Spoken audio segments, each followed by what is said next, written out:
com muita satisfação que a Unimed Vale dos Sinos faz a entrega deste presente especial a você. É o novo Hospital Unimed, referência em tecnologia, inovação e humanização. Uma estrutura toda conectada, com corpo clínico de alta qualidade, trazendo excelência ao atendimento hospitalar. Unimed Vale dos Sinos. Cuidar de você. Esse é o plano. Flex Nutrition, suplementos, vitaminas e produtos naturais para a sua saúde.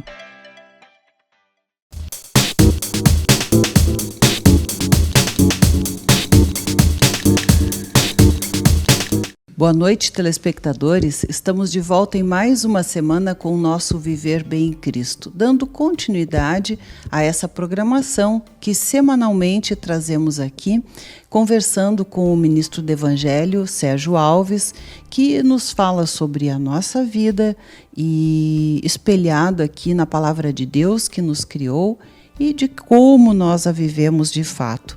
Então, pastor Sérgio, obrigada pela sua presença novamente aqui.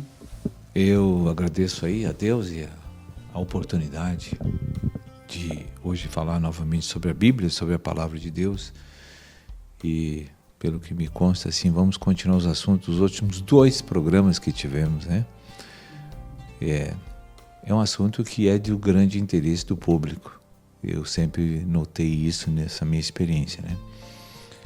Então, creio que Deus vai dar muitos conselhos para que a gente possa equacionar dificuldades que estamos vivendo, né? É verdade. E o assunto, então, continua sendo, né, a ira, a raiva, as brigas, contendas, as frustrações, que redundam em tristeza, né, em depressão muitas vezes.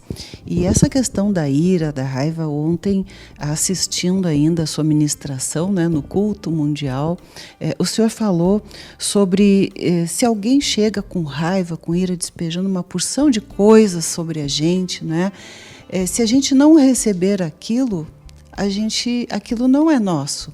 Nós temos que não receber aquilo, porque aquilo é uma coisa da pessoa. Ela que está daquela forma e não nós. Então, se nós não recebermos, nós não vamos estar nos contaminando. Mas a reação imediata das pessoas não é essa, não é, pastor? É contrário, é retribuir aquele mal com um mal que habita em todos, na verdade. Mas a gente, né, como dissemos noutra palavra também em Efésios lá, irai-vos e não pequeis, né? Não deis lugar ao diabo, né? Então, a gente precisa entender isso, entender quem nós somos e o que fazemos, por que fazemos, não é?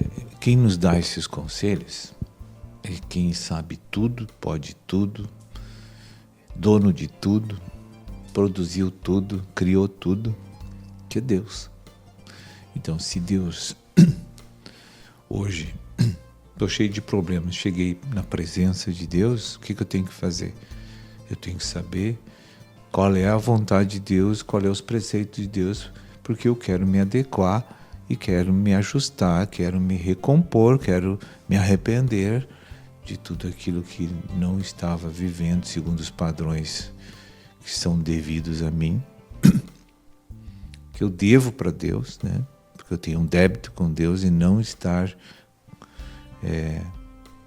estudando e aprendendo dele para poder praticar as coisas que ele mandou. O que mais alegra Deus, as pessoas acham que são ofertas financeiras, que são doações. Eu vou dizer algo aqui hoje, porque não só li na palavra e entendi isso, mas já vivi isso. E já experienciei muito isso. O que mais agrada a Deus é quando um filho dele vive em obediência aos seus preceitos. Não tem nada que você faça que alegre o coração de Deus do que isso. Isso é um mistério, né? Na verdade, não tem nada além disso que nos traga a verdadeira paz também, né? Um é do outro, na verdade. Quando essa união acontece, Deus se alegra e o homem é feliz, não é? Imagina se Deus exigisse outras coisas para alegrar Ele. Por exemplo, como eu ser rico, eu ser bonito, né? Grandes sacrifícios. Ou ser PhD em tudo, né? Mas não, até um analfabeto pode agradar a Deus. Até uma pessoa que nunca estudou e que nunca... Até um selvagem que, quando educado, pode obedecer a Deus, né? Então, como Deus é perfeito, em que Ele consegue valorizar todos, agraciar todos, com diferentes padrões de formação de vida, de cultura, de raças. E tem uma palavra que diz, né, aqui na Bíblia, que Deus não quer sacrifícios nem holocaustos, Ele quer obediência apenas. 1 Samuel 15, 23. Que é para o nosso bem, na verdade, não é? E essa obediência não é para beneficiar Deus, porque Deus não precisa de benefício. Deus não precisa de elogio de nada. Ele não deixa de ser Deus se eu amar Ele, se eu odiar Ele. Ele não vai mudar, Ele vai continuar sendo o Deus que Ele é. Hoje as pessoas dizem assim, eu não acredito em Deus. Isso aí não muda nada em Deus, entende? Quem está tomando o prejuízo é quem não acredita. Não vai. Deixando de se beneficiar. Exatamente. Porque Deus, Ele se autocriou, se autossustenta, nunca vai deixar de ser Deus. Eu que sou cheio de necessidades e que preciso dele. Agora, se eu não tenho um discernimento dentro do meu coração de que eu preciso de Deus, eu sou a pessoa mais infeliz desse mundo. Eu sou a pior pessoa desse mundo, né? Se eu não tenho esse discernimento. Porque é impossível, é inexcusável o homem que diz que não existe Deus e que não quer Deus. Eu não consigo entender isso. Por mais que eu me esforce, esses 31 anos que eu estudo a Bíblia, só o corpo humano sendo decomposto assim para ele analisar, ele já sabe que existe Deus. Não crer em Deus é não ter esperança.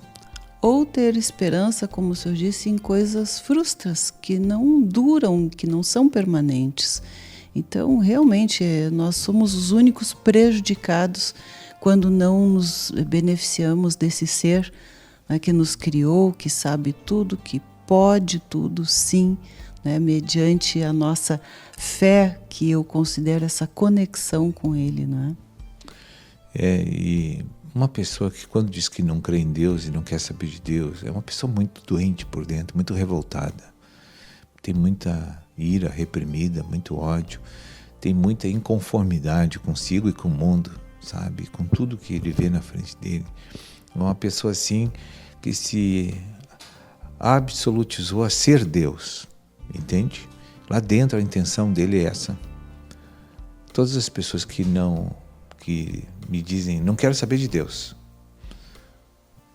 E eu analiso, eu observo como eles vivem, no que eles creem, no que eles investem, o que eles defendem. É para me descobrir como é essa alma, porque isso é um mistério. Eu não tenho como conceber que uma pessoa odeia Deus, entende? E tem muitas hoje no mundo que odeiam Deus, mas não é pouco, eu quero dizer para você. É mais dos que amam a Deus, são os que odeiam. Ninguém acredita nisso que eu estou falando, mas você vai ver daqui a pouco. Ao ponto de miséria humana que chegou a esse mundo, né? Verdadeira miséria, porque esse corpo físico vai terminar. Não temos domínio sobre tudo e sobre todos, aliás, né? Não temos nenhum domínio, é só uma ilusão. Não conseguimos controlar pessoas nem situações, e tentar brincar ou querer ser Deus é muito frustrante, realmente, não é? Porque não se consegue cuidar das modificações do nosso próprio corpo, né? Então imagina das situações externas ou de pessoas, né? De outras pessoas. Eu tinha assim, um testemunho assim que eu era muito orgulhoso, né? Eu achava que eu podia dirigir minha vida e cuidar da minha vida. Eu tinha esses pensamentos. E o que Deus teve que fazer? Para mostrar que eu não era um Deus e nem candidato a Deus. Ele me colocou 90 dias no hospital, onde as pessoas tinham que me dar banho. Eu estava sem roupa. Entrei em coma várias vezes. Tive morte clínica. Vi eu desprender do corpo, voltar para o corpo 2 vezes, 3 vezes. Tive conhecimento do mundo espiritual. Quando eu voltei, eu não queria mais ser Deus. Tá muito bom assim. Deixa eu ser servo de Deus, tá muito bom. Entende? Eu troquei de posição rapidamente. Então que Deus não faça isso com ninguém, né? Mas às vezes, né, o nosso coração é tão duro, a nossa mente tão fechada, até que os nossos olhos possam abrir, né? Os conceitos dentro de nós precisam mudar. E muitas vezes Deus permite esse tipo de situação que, por mais que a gente não compreenda e muitas vezes não aceite, né? Mas, como diz também na palavra, todas as coisas cooperam para o bem dos que amam a Deus. E daqueles que Deus também sabe que são seus e os quer, enfim, não é? O ego humano, nós podemos falar no segundo bloco. Eu cada vez me convenço mais disso, sim. E a gente tem que entender isso, compreender isso, para daí conseguir mudar. Mas isso é assunto para daqui a pouquinho com você. Já parou para pensar que, em algumas situações do dia a dia, tomar um banho tradicional com muita água, toalhas, sabão, não é uma tarefa fácil? Ter uma solução prática para cuidar da higiene pessoal de uma pessoa acamada, ou até em situações onde não se tem todos os itens disponíveis, como após praticar esportes, viagens e acampamentos, ajudaria muito, não é mesmo? E se eu te contar que essa solução já existe? A toalha higienizadora corporal PED já ajuda milhares de profissionais e familiares a cuidarem de pacientes acamados ou com mobilidade reduzida de uma forma muito menos dolorosa e desconfortável. Diferente do banho tradicional, onde há necessidade de pelo menos 2 profissionais, plásticos para cobrir e não molhar a cama, toalhas, compressas, litros de água e um tempo mínimo de 40 minutos, com a toalha higienizadora PED, são apenas 4 passos simples. Basta umedecer a toalha higienizadora PED com 200 ml de água, friccionar para gerar espuma, passar o PED no corpo do paciente e, por fim, utilizar uma toalha para secar, sem a necessidade de enxaguar. Prático e eficiente, não é mesmo? E a toalha higienizadora PED não te deixa na mão depois daquela corridinha no final de semana ou no acampamento de férias com os amigos. Peça já seu kit com a CQC Química e garanta um banho rápido, eficiente e sustentável. Toalha PED, o prazer de uma higiene eficaz. Olá, agora eu estou trazendo para você mais uma dica bem legal aqui na Flex Nutrition. Sabe aquela horinha da fome, no meio da manhã, no meio da tarde, em que o pessoal vai, pega um biscoitinho, pega uma porcaria, como se diz, não é? Para enganar um pouquinho a fome?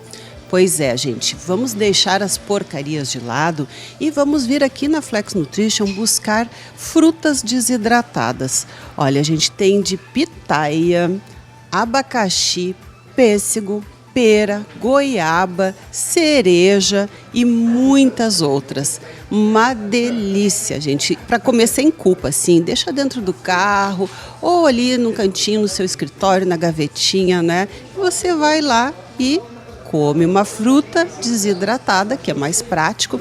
Eu adoro pitaia, essa aqui é muito gostosa, gente. É minha predileta. Mas adoro também o abacaxi, o pêssego, a pera, a goiaba.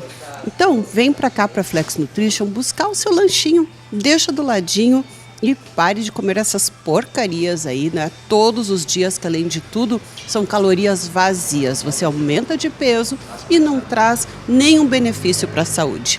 Tá aí a dica de hoje do Viver Bem.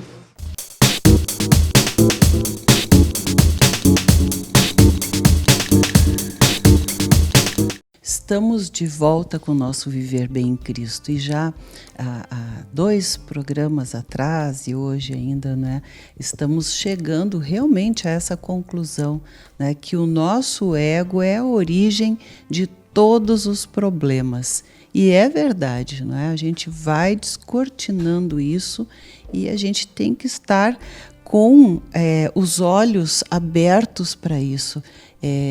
Tentar aventar essa possibilidade, que muitas vezes a gente não quer mudar, não é? Mas pensar nessa possibilidade sim, que o meu ego é o meu problema e é o problema das outras pessoas também, não é? Sou eu e não os outros, é difícil, né? Mas é muito verdadeiro. A gente pode assim citar algumas coisas do cotidiano nosso, para a gente verificar que realmente o ego é uma fábrica de problemas, de dificuldades que ele cria para o ser humano, para ele mesmo e para os outros também, né? Muitas vezes eu vi pessoas assim que chegou até mim tomando 10, 12 comprimidos, com psicoterapia 2 vezes por semana e com a depressão assim enorme, agudíssima, a ponto dela ficar robotizada, né? Aí você pergunta, você pensa, qual é o problema dessa pessoa? É a depressão? Não. É os pais dela? Não. É o namorado? Não. Mas você começa a dissecar, você começa a fazer essa digressão e estudar, aprofundar, olhar por trás dos fatos.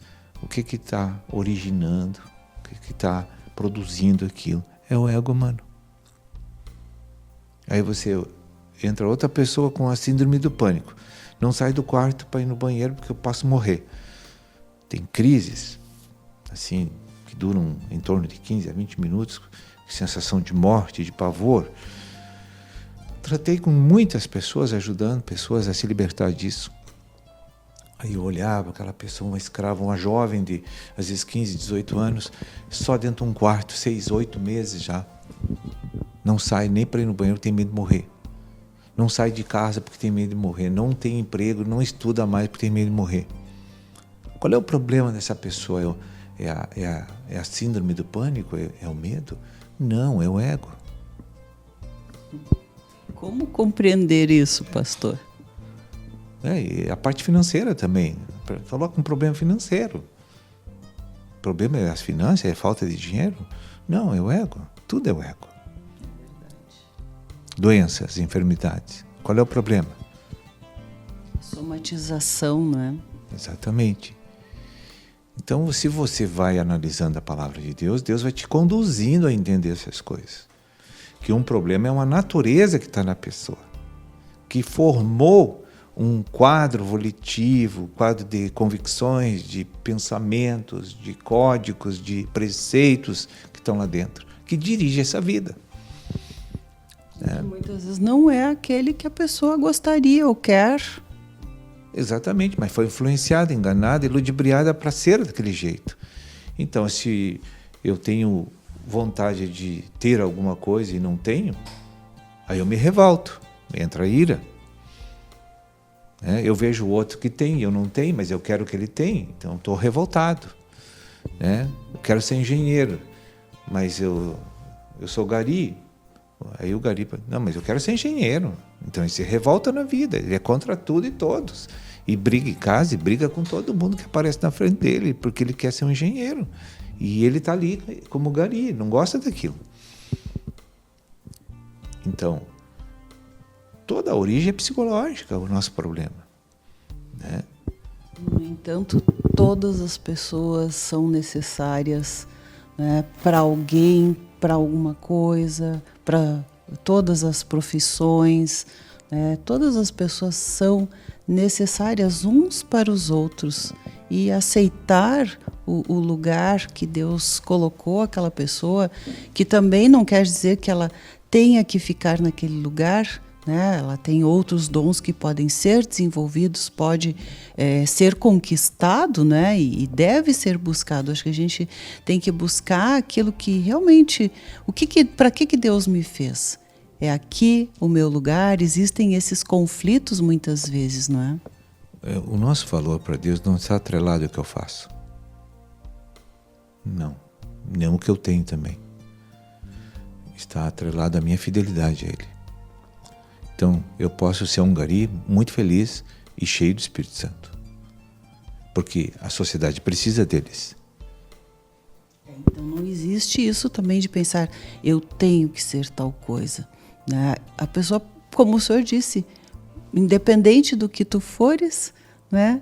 Deus quer a tua comunhão com Ele, independente do que tu seja. Então, hoje é uma coisa, mas amanhã eu tenho outra profissão, enfim, né? O importante é o relacionamento com Deus. Com Deus. Por que o gari se sente rejeitado, oprimido, revoltado? Porque há um preconceito da sociedade com relação a ele. Ele não é nada para aquele povo, porque ele recolhe lixo, né? Mas para Deus ele é importante, ele tem uma alma. Uma alma vale mais que o mundo inteiro, Deus disse. E para a sociedade também, imagina se não houvesse quem recolhesse o lixo, né? O que seria das nossas vidas? Nós classificamos essas pessoas como inexpressivas e não são importantes. Né? Que engano, não é? É um engano. Muito grande. E aí então, aquele que quer ser Deus e nunca vai ser, daqui um dia ele descobre que não vai ser. E aí ele se revolta. Né? Isso eu queria citar aqui essa palavra, né? Tô com a Bíblia aqui, que fala, voltando a essa questão da revolta, das brigas, das contendas, né? Diz aqui em Tiago 4:1: de onde procedem guerras e contendas que há entre vós? De onde, senão dos prazeres que militam na vossa carne? Cobiçais e nada tendes, matais e invejais, e nada podeis obter. Viveis a lutar e fazer guerras. Nada tendes porque não pedis. E pedis e não recebeis porque pedis mal, para esbanjares em vossos prazeres. E lá em Apocalipse, né, 3, no 17 também diz, voltando para o outro lado, né? Pois dizes, estou rico e abastado e não preciso de coisa alguma. E nem sabes que tu és infeliz, sim, miserável, pobre, cego e nu. É essa condição que a gente teria que se dar conta que realmente somos, né? E todos que estudam a palavra de Deus vão chegar a uma convicção de que são o que Apocalipse diz. E somos muito carentes de Deus, de vida divina, de natureza de Deus. Nós precisamos muito dela. E se nós soubéssemos que aquilo é tão rico para nós, nós não estaríamos perdendo tempo, como estamos correndo atrás do vento aí toda hora, e aquilo não processa nenhuma segurança para nós, nenhuma edificação. E hoje a segurança das pessoas é ter dinheiro, mas daqui a pouco dá um reset mundial, termina o dinheiro de todos. Como é que vai ficar? Qual é a segurança daí? Entende? Porque está previsto todo mundo empobrecer aí, só vai ficar rico os comandantes dessa nova era, né? Então, pastor, olha, já pensou chegar no final lá da nossa vida, né, e nos darmos conta de tudo isso, e aí vem aquele pânico que o senhor falou, tardio aí, não é? Porque estar em pânico hoje, eu diria que não é tão ruim assim, porque existe a possibilidade de uma busca, né? Agora, chegar lá no final, né, quando resta pouco tempo, que esse pouco tempo é relativo também, se nosso pouco tempo pode ser hoje, né? Mas são tantas coisas, né, que a gente vivencia e não se dá conta, às vezes se dá conta muito tarde, né? Mas são todas coisas que a gente vai ter que deixar aí para, né, conversar novamente na próxima semana aí. Então queremos hoje lhe agradecer mais uma vez e poder estar aqui próxima semana falando novamente sobre essas coisas. Muito obrigada. Eu agradeço a todos e uma boa noite. Laboratório Exame. Confiança em análises clínicas.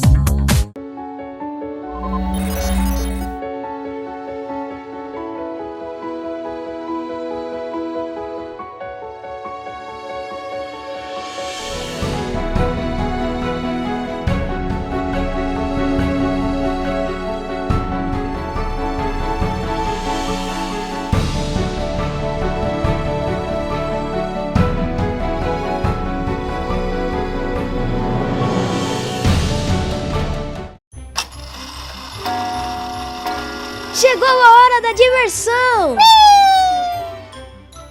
Esta é uma história interativa toda colorida, em versinhos de encanto e imaginação, com um fantasma chamado Chiclete, pronto para maior confusão.